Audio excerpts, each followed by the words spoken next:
La légende des fées. Il était une fois, au creux d'une vallée oubliée, un petit village appelé Narval. Ses habitants vivaient paisiblement, entourés de collines verdoyantes et d'épaisses forêts mystérieuses. Parmi eux, une jeune fille nommée Elina se distinguait par son amour des histoires anciennes et des légendes racontées par les anciens du village. Depuis son plus jeune âge, Elina était fascinée par la légende des fées, ces créatures merveilleuses qui, disait-on, vivaient dans la forêt enchantée, au-delà des rivières argentées. Un soir, alors qu'elle écoutait sa grand-mère lui raconter une histoire sur le royaume caché des fées, Elina sentit un vent doux caresser sa joue, comme un murmure lointain. « Grand-mère, crois-tu que les fées existent vraiment ?» demanda-t-elle, les yeux brillants d'espoir.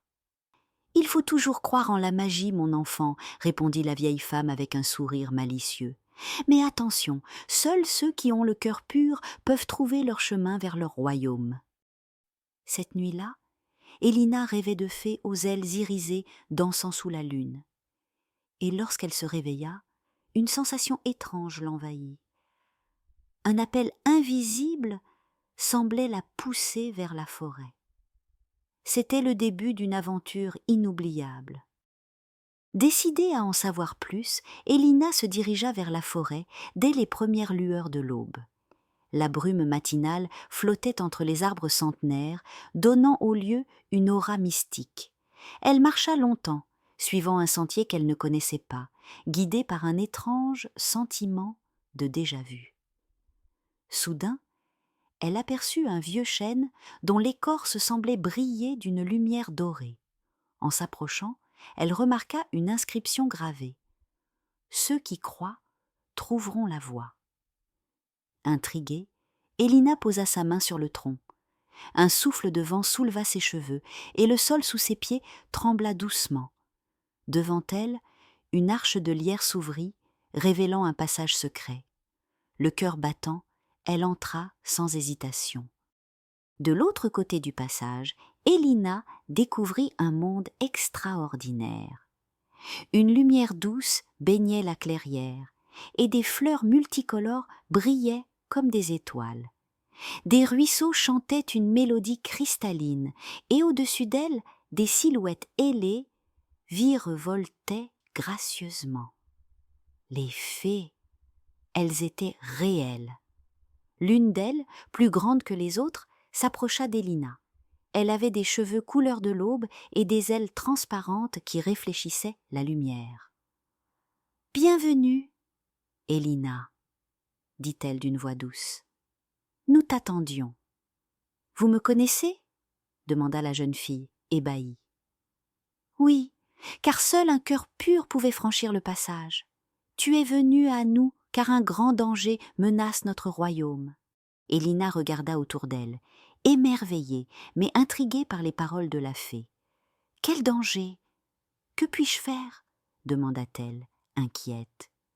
La grande fée fit un signe de la main, et une brise lumineuse fit apparaître un vieux parchemin flottant dans les airs. « Ceci est la prophétie oubliée, » expliqua-t-elle. Elle annonce qu'une enfant du monde des humains viendra sauver le royaume caché lorsque les ténèbres menaceront notre existence. Elina sentit un frisson parcourir son dos.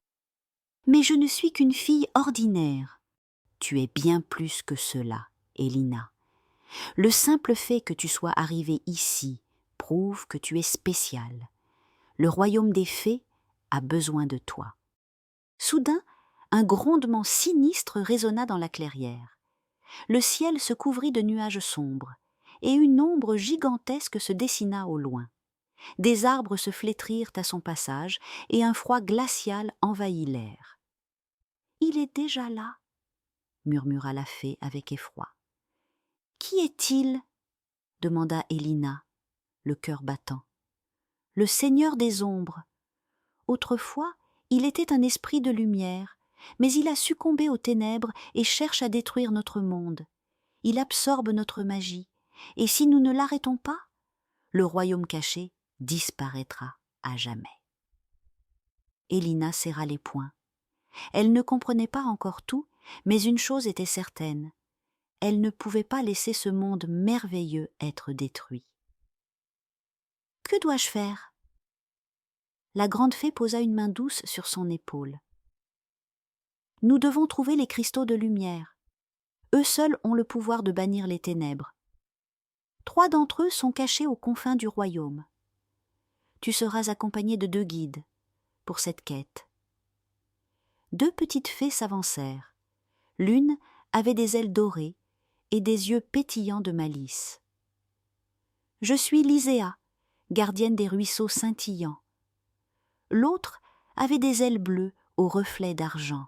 « Et moi, Télion, protecteur des vents célestes. Ensemble, nous retrouverons les cristaux et sauverons le royaume caché, » déclara Élina avec détermination. Élina, Lyséa et Télion entamèrent leur périple à travers le royaume caché. Leur première destination était la grotte de l'étoile perdue, où se trouvait le premier cristal de lumière. Mais avant d'y parvenir, ils durent traverser la forêt des murmures, un lieu mystérieux où les arbres chuchotaient des énigmes. « Seule la vérité dévoilera le chemin », récita Élina en lisant un vieux panneau. En réfléchissant aux paroles des esprits de la forêt, elle trouva la réponse et ouvrit un sentier caché. Arrivés à la grotte, ils durent affronter un gardien spectral qui protégeait le cristal. « Seul le courage peut vaincre la peur, » déclara Lyséa. En unissant leurs forces, ils surmontèrent l'épreuve et obtinrent le premier cristal. Leur quête les mena ensuite au mont des brumes éternelles et au lac des reflets cachés, où d'autres défis les attendaient. Chaque épreuve renforçait leur amitié et révélait la véritable force d'Élina. Enfin, armés des 3 cristaux, ils affrontèrent le Seigneur des Ombres dans un combat épique. Grâce à la lumière pure d'Élina et au pouvoir des cristaux, ils bannirent les ténèbres et restaurèrent l'équilibre du royaume. Le royaume caché était sauvé, et Élina, ayant accompli sa destinée, rentra chez elle avec un cœur empli de magie et d'espoir, sachant que les fées veilleraient toujours sur le monde. Bonne nuit, mes petits rêveurs.